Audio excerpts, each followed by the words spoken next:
Today on Dr. Phil, the Vanderbilt football player You guys tried to cover this up. found guilty of rape. You're taking her clothes off and violating her, I was drunk out of my mind. I just couldn't believe it was me. but it was you. The exclusive prison interview. You slapped her so hard that it left ugly bruises on her body. What would make you do that? The shocking video. I look at what happened to that girl and your conduct on that tape. What the hell were you thinking? Did you take those photos? I don't recall. They were on your phone. When you woke up the next morning, what did you remember? Now, from Nashville, Tennessee, here's Dr. Phil. It's the story you haven't heard until now. Today, in an exclusive interview, Corey Beatty, one of the two football players just found guilty of brutally raping an unconscious female student, speaks out for the first time. It all started here on the campus of prestigious Vanderbilt University, known by some as the Harvard of the South, costing over $60,000 a year to attend. Parents assume their children will be safe when they send them here for an upscale education. But tragically, for one young woman, that wasn't the case on the night of June 23rd, 2013, when these hallowed halls of learning turned into a violent crime scene. That night started out like so many other college nights, partying, bars, but it ended up in a nightmare for one young woman who was carried unconscious from her car and into room 213 of Gillette Hall Dormitory, where she was repeatedly sexually assaulted. It was an incomprehensible, heinous crime, much of it caught on surveillance camera, with the rest of the assault recorded on a cell phone camera. The story shook Vanderbilt to the core and disturbed the nation. We begin with a high-profile case putting new attention on sexual assaults on college campuses. On this Saturday night at Vanderbilt Stadium, it was all business as the football team scrimmaged. Nary a word was heard here about the rape case. Corey Beatty and Brandon Vandenberg were indicted by a grand jury last Friday for raping a 21-year-old unconscious female inside Vandenberg's dorm room.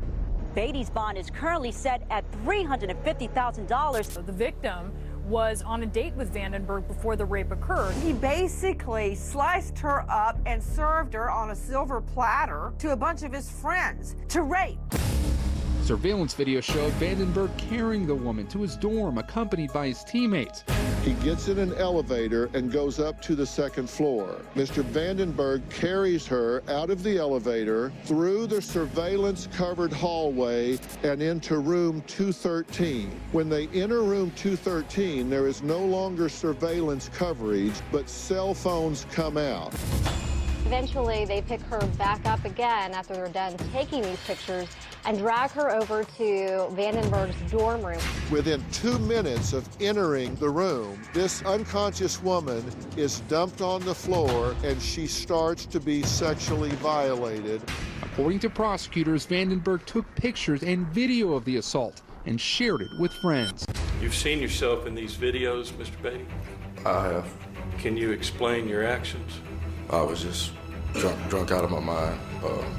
This is something I would never do in my right state of mind. Their defense at trial, he was too drunk to remember what happened, but he wasn't too drunk to send the pictures to his friends. Her panties are pulled down below her waist. She's motionless. They her with their bodies and with a water bottle. They took close-up photos of her intimate body parts and videoed it and laughed. Who was it that were on their knees there in a position over the young lady? Corey Beatty. Brandon Vandenberg and Corey Beatty watched as the student they are accused of raping took the stand. After tasting the blue drink, what's the next thing that you remember? I remember waking up in an unfamiliar room at 8-something the next morning. And I also was in pain in certain parts of my body. Did you consent to any of the acts that were done to you? Absolutely not. The jury in the Vandenberg and Beatty trial has reached a verdict. We, the jury, find the defendant Corey Lamont Beatty guilty of aggravated rape. Count 2, guilty of aggravated rape. Mr. Vandenberg, count 1, guilty of aggravated rape. As it was read, you could hear gasps in the courtroom. You don't get to abuse somebody make fun of them, laugh about it, while the rape's taking place. Some of the counts carry up to 25 years in prison. Sentencing is set for early March. Inside the Criminal Justice Center in Nashville, Tennessee, sit former teammates Brandon Vandenberg and Corey Beatty, two men at the center of one of the biggest headline-making trials of the year. Corey Beatty testified that on the night of the attack, he consumed so much alcohol that he has no memory of committing a crime. But the jurors were shown damning video and graphic images of Corey violating the victim. Today, in an exclusive interview, Corey Beatty breaks his silence about his part in the incident that shocked the nation. You have just been convicted of these charges that we've all been following, and I want to be clear, we approached you about this interview, correct? That's correct. We did that because we really want to know what you were thinking. Yes. In this. Take me back to the moment when you heard that verdict read in court. Did you expect that to happen? Well, I was just prepared for anything. I mean, I've never been in a situation like that before, so it was kind of shocking. I guess it kind of felt surreal. This is my first time ever being in contact with any type of law enforcement regarding this. I guess the moment when it set in is when I looked to the right and I saw my family crying, and then that's when it got real for me. Corey, I ask you this first, not as Dr. Phil, but as a father. Yes, sir. I look at the events of that night and what happened to that girl, and I look at your conduct on that tape. I have to ask you, what the hell were you thinking? What the hell were you thinking? I mean, I was drunk out of my mind, so I don't think I was thinking. And I mean, that's just not a clear representation of who I am. As they were showing that stuff, as trial went on, I just couldn't believe it was me. It was hard to put myself in that person's shoes. And I mean, I can't express how sorry I am for my actions. But it was you, and you said you were drunk out of your mind. What do you mean by drunk out of your mind? When you woke up the next morning, did you remember what took place? No, sir, I did not. You had no recall whatsoever? No recall. Because when we look at you on tape, you look to be functioning. You're walking, you're talking, you're laughing. I mean, she looks blackout drunk. She looks unconscious. She looks completely helpless. You're up, talking, moving, emoting. You're doing all of that. You know, I think a lot of people can get drunk and not remember and still, you know, function. Like I said, I don't recall anything from that night. When I saw those things in court, it just looked so unfamiliar to me. Take me through the first time you saw yourself doing that. I couldn't believe myself. How could I let myself get to that point and let myself act out that way, you know, because my whole life, I feel like I've always been a caring individual to look out for the helpless or the less fortunate. I mean, although I come from less fortunate, you know, I've always had a heart to help. And, you know, that night, that just wasn't my heart. That just wasn't me. What was the first tape you saw? You sit down with your lawyer, and he says, okay, here's what they have. What was the first thing you saw? You know, honestly, I don't recall the first thing I saw. They wanted me to see the footage, and I denied. So when they showed it to me, it was just kind of like a quick glimpse, and I was like, okay, just like I done it. Did you consent to any of the acts that were done to you? Absolutely not.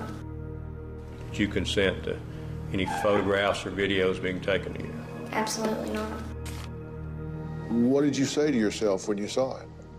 I was just disappointed because I know my mother hadn't raised me that way. And, I mean, there's no other words for that type of behavior, but, you know, disappointment, you know, the high school community I come from, I just knew that just wasn't the behavior everybody expected out of me.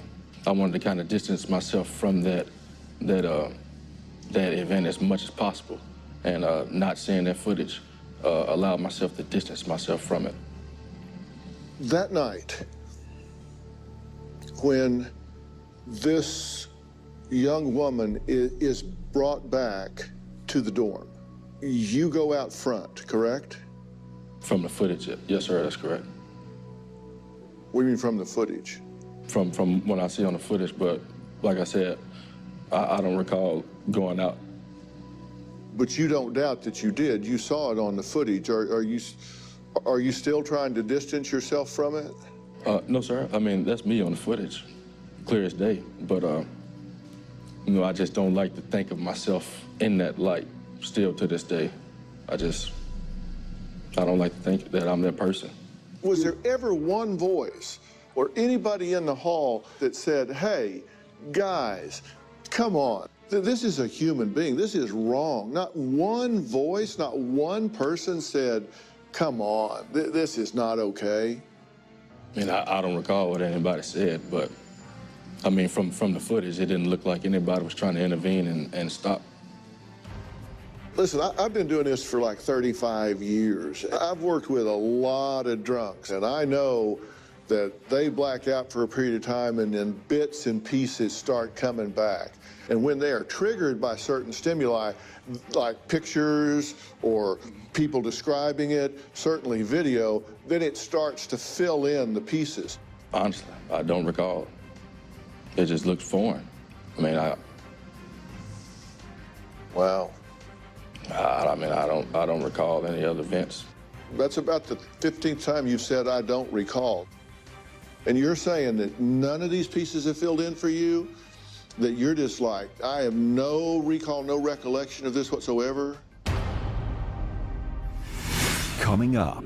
You slapped her so hard that it left ugly bruises on her body. What inside you would make you do that? We now return to a Dr. Phil exclusive, the Vanderbilt football players interview from behind bars.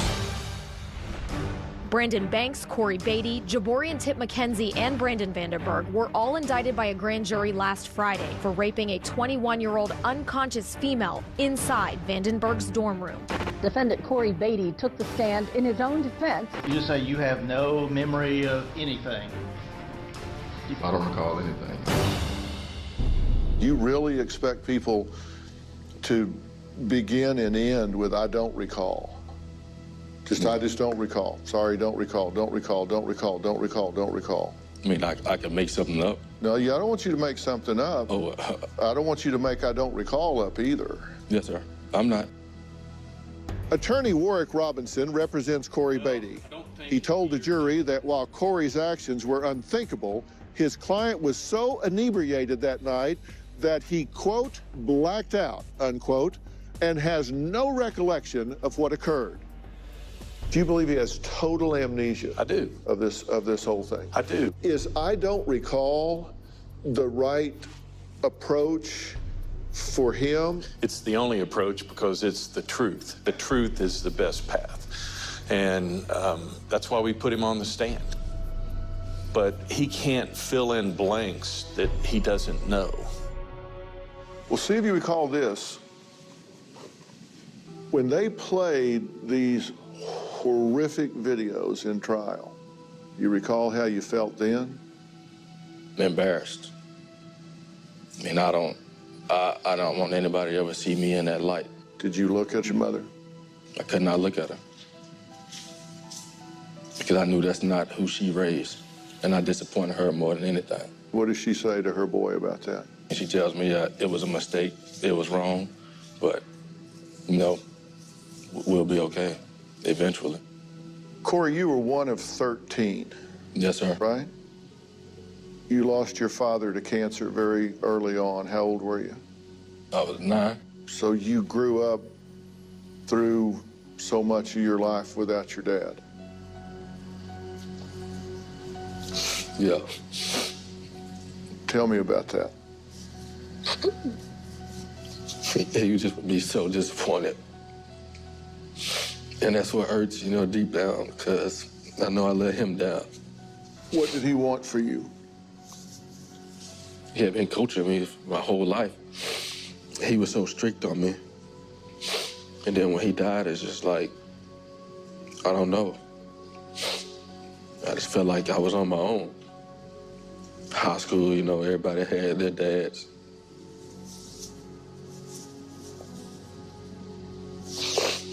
You know, come to the football games. And I was a good player, you know. And I just never had that person rooting in the crowd for me. You know?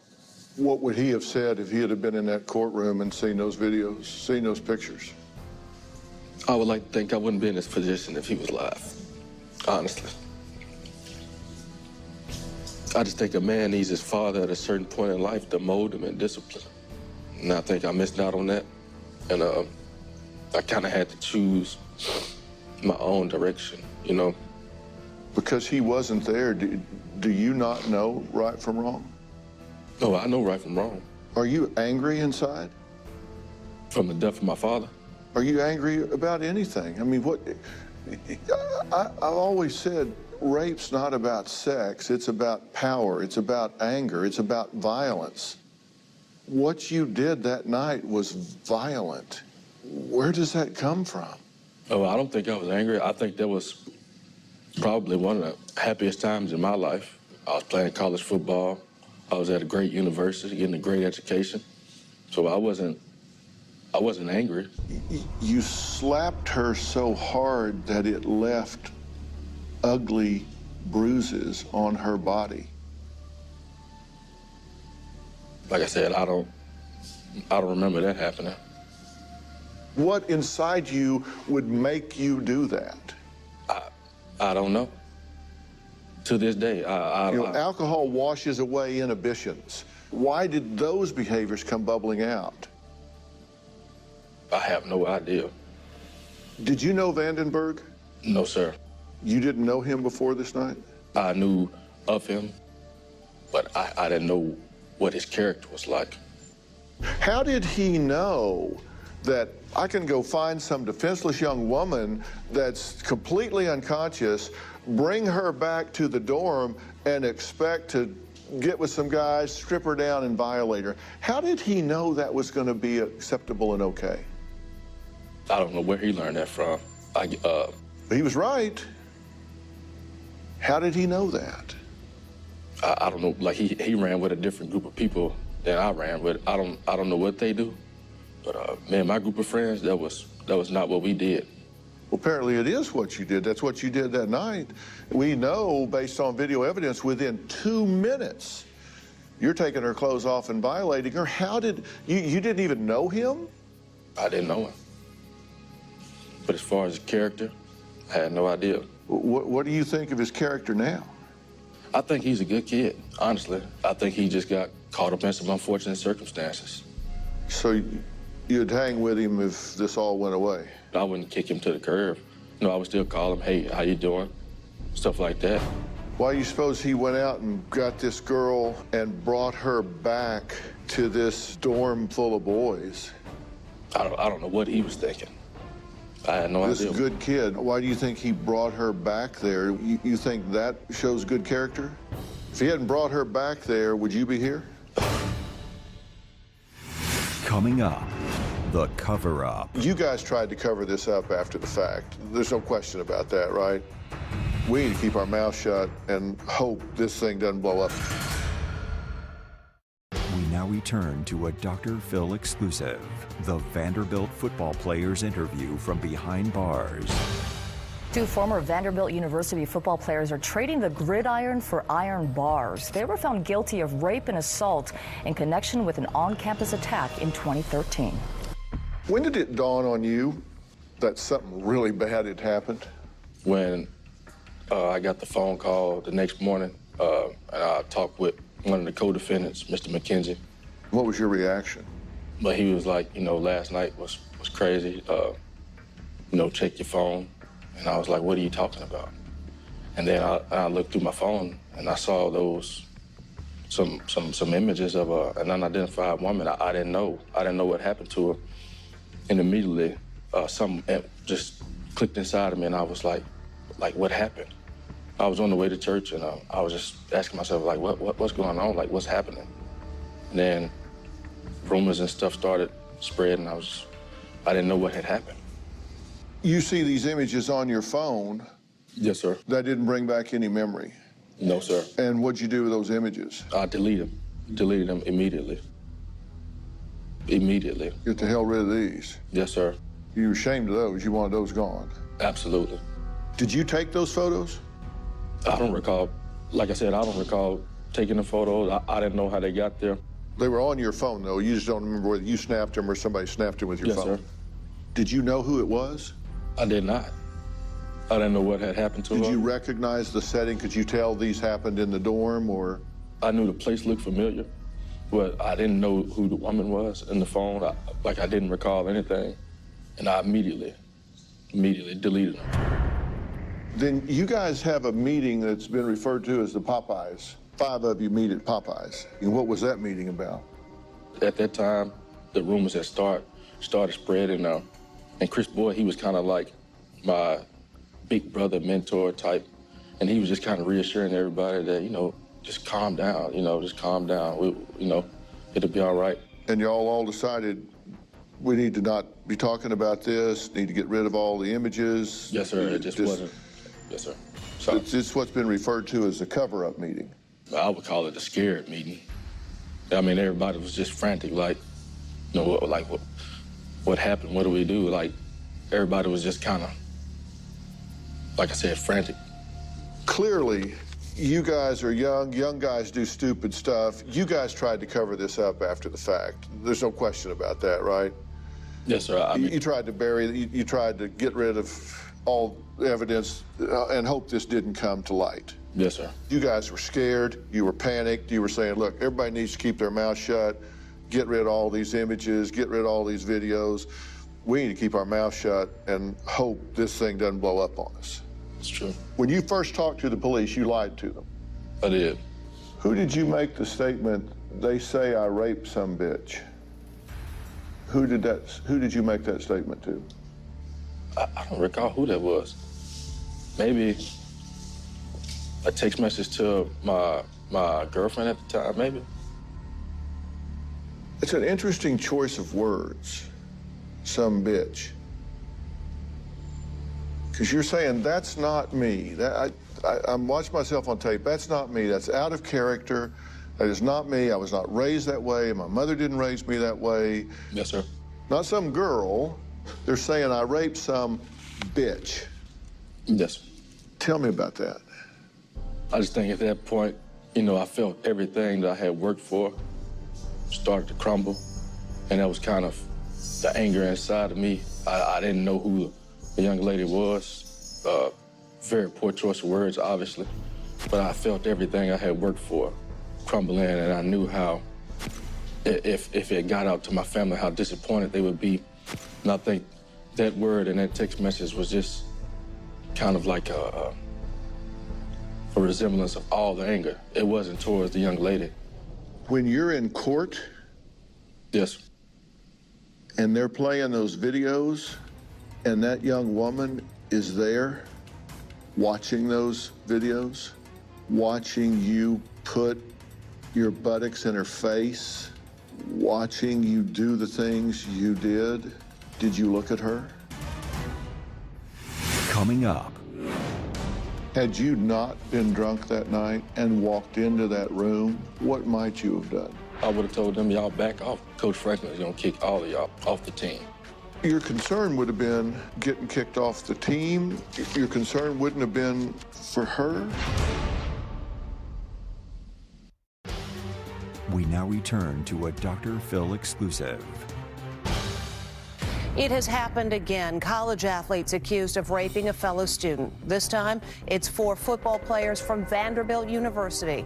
This woman, the victim's roommate, gave harrowing testimony. My immediate reaction was, whoa, like, what happened to you? Her makeup was completely disheveled. We really thought she had possibly, jumped in a pool or something crazy. She felt very, very ill, and she was mentally very out of it. When you're in court, yes, and they're playing those videos, and that young woman is there, did you look at her? No, sir, I couldn't. I could barely look at the images. I wish she could really know the type of person I am. I hate that she has to see me in that light and think I'm that person, because I'm not. I'm really not. Was she some bitch then? When you were in court and she's watching these things you did to defile her, was she just some bitch then? No, sir. Was she a human being then? Was she a victim then? She was. When I saw that stuff, I was just praying. I was just saying, Lord, just put it in her heart to forgive me, because that's not me. It's just not me. Had you not been drunk that night and walked into that room, what might you have done? If I had not been drunk and I walked in that room, I would have said, what are y'all thinking right now? Would you have helped her? Yeah, I would have helped her. I would have told them, y'all back off. This is just not right. Coach Franklin is gonna kick all of y'all out, off the team. Your concern would have been getting kicked off the team. Your concern wouldn't have been for her. Would you have protected her? I think I would have. I think I would have went to go get someone. When you woke up the next morning, what did you remember? The last thing I remember is I was in the restroom in East Hall. I was using the bathroom, and I remember looking up and telling myself, man, I'm really drunk. And that was before I went out to the parking lot. What was the culture for Corey Beatty? Culture encouraged underage drinking. You get drunk, you have sex. It's not important if you remember it. It actually seems to be funnier or more lighthearted or laughable if you don't remember it. You talked about culture in your closing argument. Yes. You said you got caught up in a party culture. Yes. If there was a culture where older team members were role models and said, we don't have alcohol-fueled parties in this program, would this have happened? It would not have happened, I don't think. I think younger kids come into athletic programs looking at the older kids and how they act, how they conduct themselves. The older kids set the norm. How did Vandenberg know that he could bring an unconscious girl back to that dorm with an expectation that it would be okay, that what happened happened?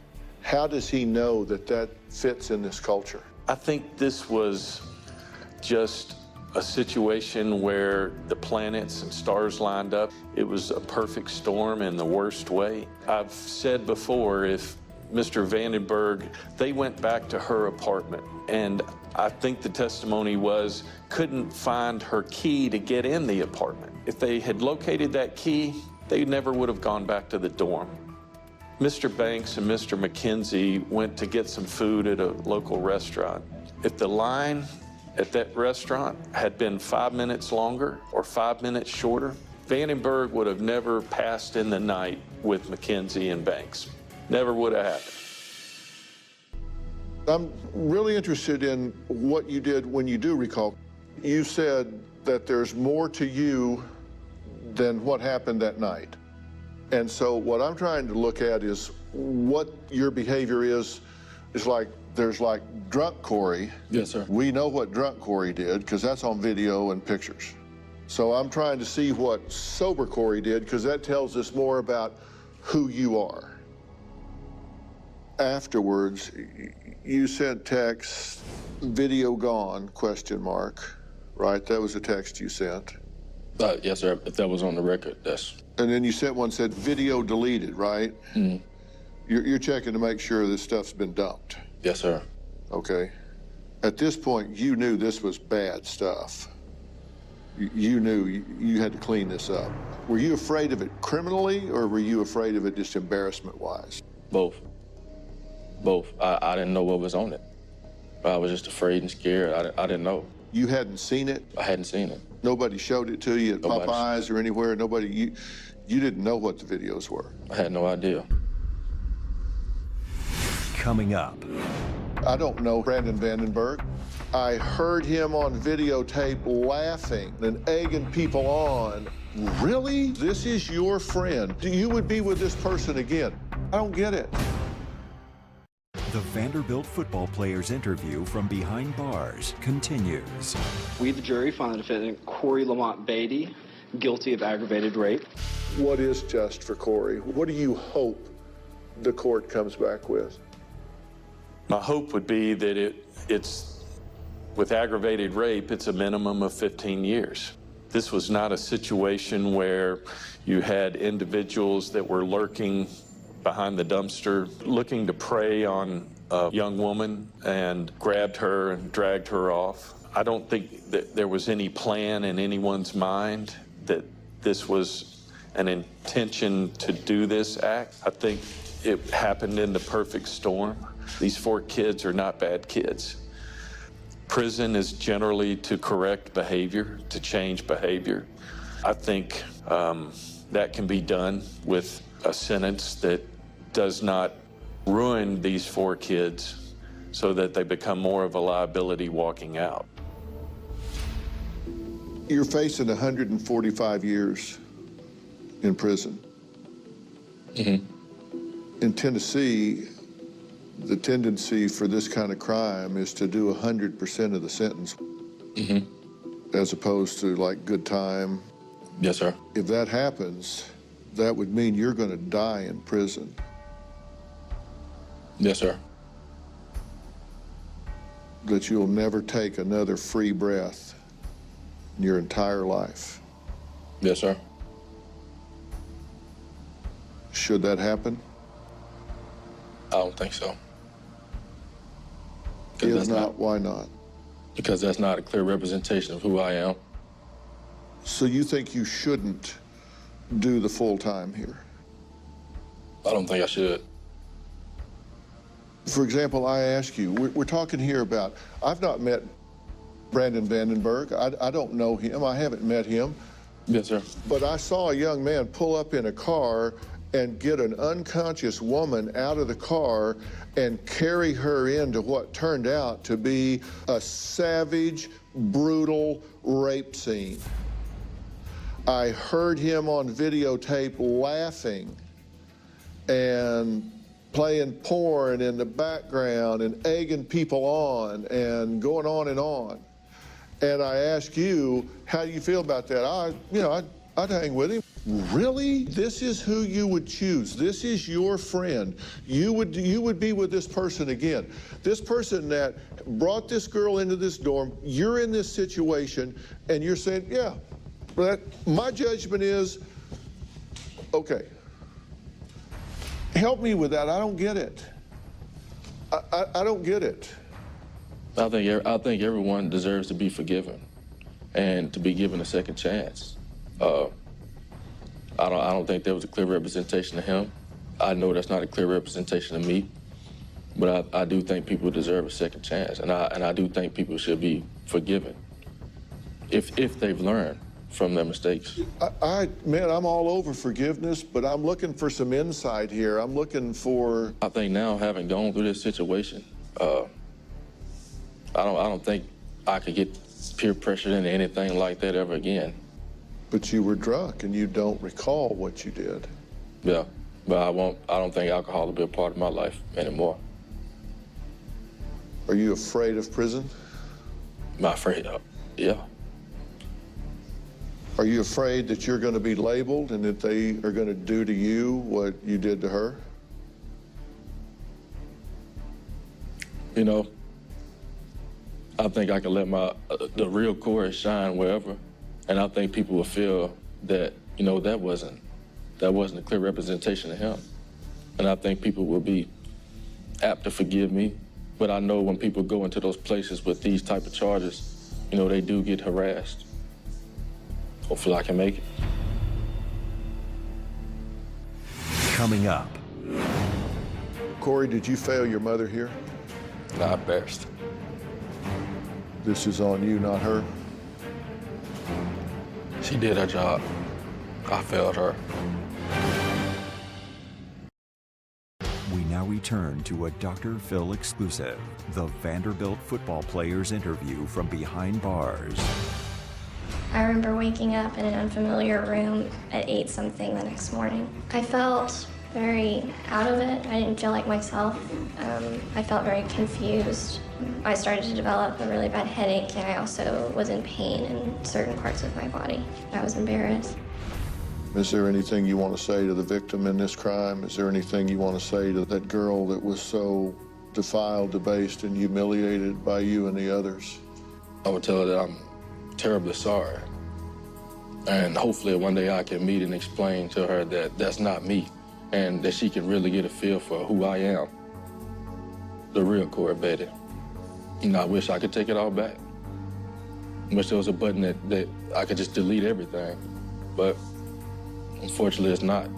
And I'm sorry she's had to go through this, her and her family. I'm sorry they had to see her like that. I know she's a smart young lady. She went to Vanderbilt, graduated. I think she's in med school, so I just really hate it. And I hope her family forgives me. I hope she forgives me. I pray for her every day, pray for her family every day. And I just hope they can find it in their heart to just forgive me, because that's not who I am. Are you sorry you did those things to her? Oh. I mean, are you? Yes, very, very. You don't defend this behavior? I don't. You don't excuse it? I don't. It's inexcusable. Coming up. Where's your mother work? At Vanderbilt. How proud was she the day you put that helmet on her? She is proud. And how did your mother feel the day you were arrested? We now return to a Dr. Phil exclusive, the Vanderbilt football players interview from behind bars. Corey, did you fail your mother here? I did. Did you let her down? I did. Did you break her heart? I did. Where's your mother work? At Vanderbilt. How long has she worked there? About 37 years. How proud was she when you got a scholarship to play football there? That's where she wanted me to go.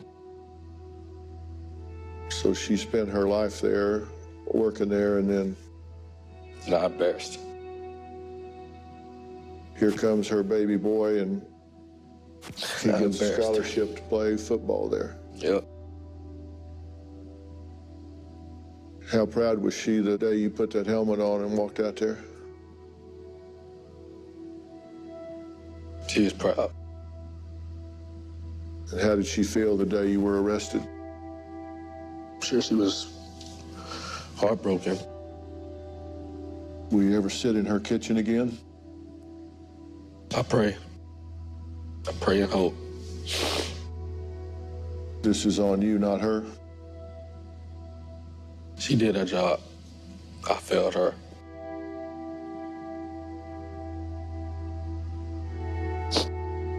If you ever get out of prison, do you think it's too late to make her proud? No. I hope not. I pray I hope not. What happened here at Vanderbilt University is sadly not an isolated incident. In fact, it's happening all over the country. By bravely testifying and facing her attackers, the victim of this unthinkable crime has set a strong example. We all must stand up against these crimes against women. We need to talk to our children. In trial, it was exposed that there were half a dozen other people who knew about this crime, yet no one did anything to stop it or report it to the police. We need to make sure this doesn't continue to happen to other women. These are our daughters, our sisters, and our friends. This is a lesson to everyone out there. Sexual violence is not a joke. It is not a game. Alcohol consumption is not an excuse. Rape is a violent crime, and you will be punished. Corey Beatty will be sentenced in March and is facing up to 145 years behind bars for his crime. I want to thank everyone at the Criminal Justice Center in Nashville, Tennessee for their professionalism and for allowing us access to their facility. I also want to thank our affiliate WKRN in Nashville, Tennessee for their contribution to the production of our show. For more information, go to drphil.com. Thanks for watching. Bounce, bounce, all the girlies bounce. Take them to my house, turn the party out. Bounce, bounce, bounce, all the girlies bounce. Take them to my house, turn the party out. You warned me 1,000 times, memories can kill ya, but I didn't hear ya. I thought that I could fly, but woke up on the asphalt. I swear there was the last time. I've always been naive, call it